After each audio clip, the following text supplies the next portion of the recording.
جو ریئلٹی تھی, جو آبجیکٹو کنڈیشن تھی, جو آبجیکٹو فیلنگز تھی لوگوں کی, وہ میں لکھ نہیں پاتا تھا. بار بار میرے سے قلم جو ہے گر جاتا تھا. دنیا کی بڑی capital cities Washington, London, Beijing خاموش تھے، لیکن بھارت کی سرزمین پر لاکھوں پناہ گزین پناہ لینے لگے. ان کی چیخوں نے دہلی تک گونج پیدا کی. The defense of our national interest, as indeed the solution of any problem, rests ultimately in our own hands. But the very gravity of the situation demands that we do not speak or act in anger or in haste. It is a time for alertness, not only of our defense forces, but of all our people. In the last few months, the world has witnessed the courage, dignity, and self-restraint with which we have faced this challenge. One thing I must say, that I am absolutely determined that all the refugees of all religions must go back. We are not going to absorb them in our population.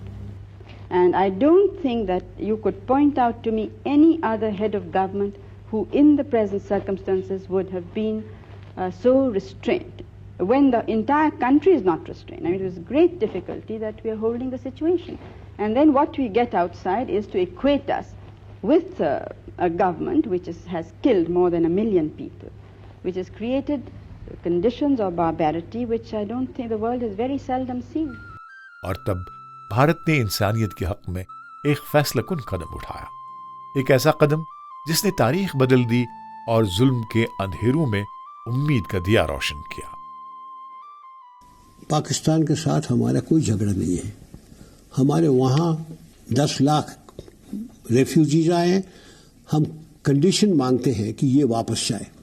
لڑائی کے پہلے لداخ سے لے کے پورا border تک میں جا کے سب جوانوں کو ملتا تھا. 3000 جوان، 4000 جوان، 5000، اور ان کے ساتھ پہلے بات کرتا تھا بالکل صفائی کے بعد کہ میں نے آپ کو ٹریننگ دی ہے، میں نے ہتھیار دیا ہے، میں نے پلان بنایا ہے، ایک چیز نہیں دی، میرا دل.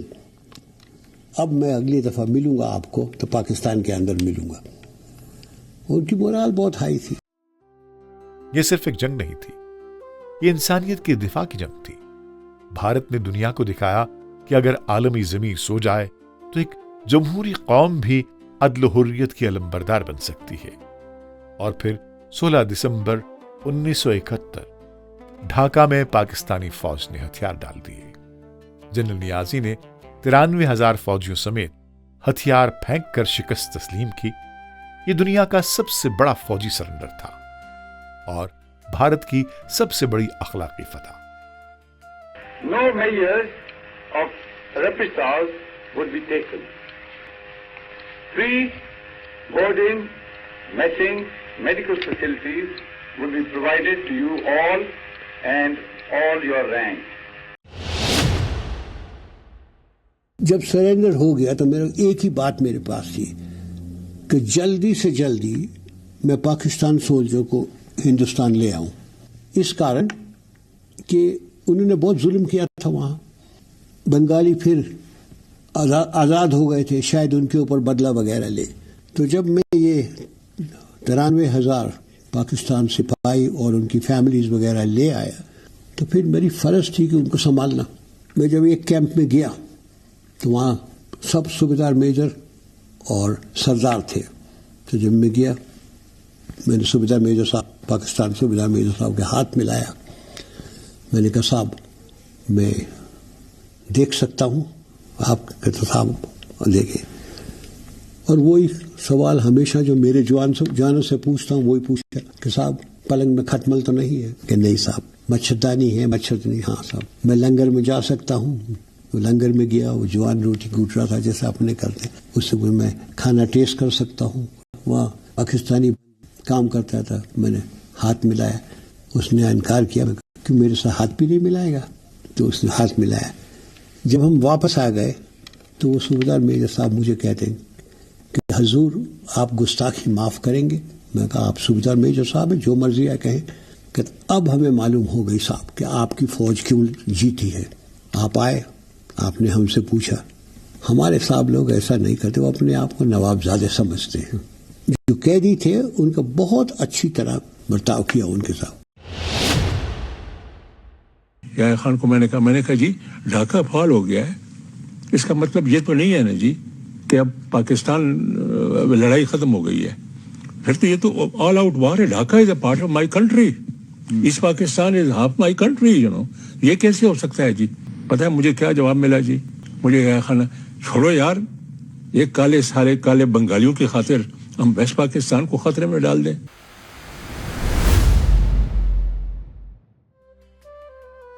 13 دن, جی ہاں صرف 13 دن, اور ایک نئی ریاست دنیا کے نقشے پر ابھری, بنگلہ دیش.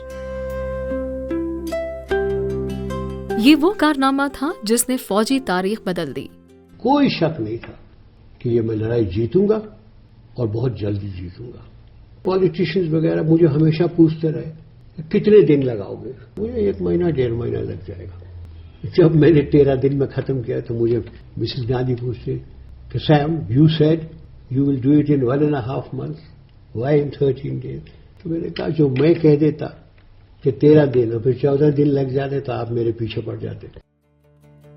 بھارت کی پولیٹیکل لیڈرشپ نے سیاسی جرات کا مظاہرہ کرتے ہوئے ورلڈ پریشر کو درکنار کر دیا. جہاں تک انڈیا کی سیاسی قیادت کا تعلق ہے, انہوں نے واضح سیاسی اہداف کو سامنے رکھ کر فوجی سربراہوں کو کام کرنے کی مکمل آزادی دے کر اس معاملے میں عسکری قوتوں کی بہت مدد کی. آرمی, ایئر فورس اور نیوی تینوں بازو ایک ساتھ ایک مشن کے لیے کام کر رہے تھے. بنگال کے میدانوں سے لے کر بے آف بنگال تک بھارت کی ملٹری پراوس اور ڈسپلن نے دنیا کو حیران کر دیا. The Indian Army is in Bangladesh. Your Air Force has been destroyed. You are surrounded on all sides. And if you don't surrender, you will be killed unmercifully. یہ صرف بندوق کی جیت نہیں تھی, یہ سوچ کی جیت تھی. ایک سوچ جو کہتی ہے کہ طاقت صرف تحفظ کے لیے ہونی چاہیے, ظلم کے لیے نہیں. بھارت نے ثابت کیا کہ وہ صرف دفاعی نہیں بلکہ فیصلہ کن کارروائی کی صلاحیت رکھنے والی قوم ہے. دنیا نے تسلیم کیا کہ بھارت ایک مورل اور ملٹری پاور بن چکا ہے. وجے دیوس صرف ایک جنگ کی یاد نہیں, یہ ان ہزاروں شہیدوں کو خراج عقیدت ہے جنہوں نے اپنے خون سے امن کا سورج طلوع کیا. 3800 بھارتی سپاہی جن کے خون نے بنگال کے میدانوں کو سرخ کر دیا, لیکن اس سرخی میں آزادی کا نور چمکا. ان شہیدوں میں ہر مذہب, ہر علاقے کے سپوت شامل تھے. کوئی کشمیر سے, کوئی تامل ناڈو سے, کوئی پنجاب سے, سب ایک آواز میں بولے, بھارت ایک ہے, بھارت اٹوٹ ہے. قوم کا ہر فرد اس وقت ایک سپاہی بن گیا تھا. وجے دیوس ہمیں یاد دلاتا ہے کہ امن کمزوری نہیں بلکہ طاقت کا وہ روپ ہے جو انسانیت کو بچانے کے لیے اپنا سب کچھ داؤ پر لگا دیتا ہے.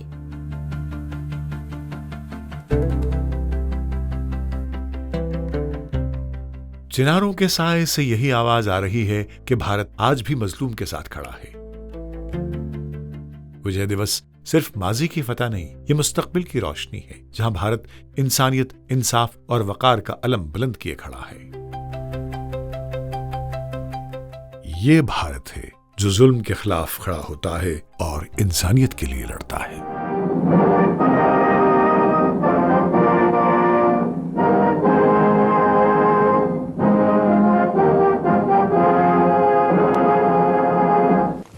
ویکلی پوڈ کاسٹ سیریز چناروں کے سائے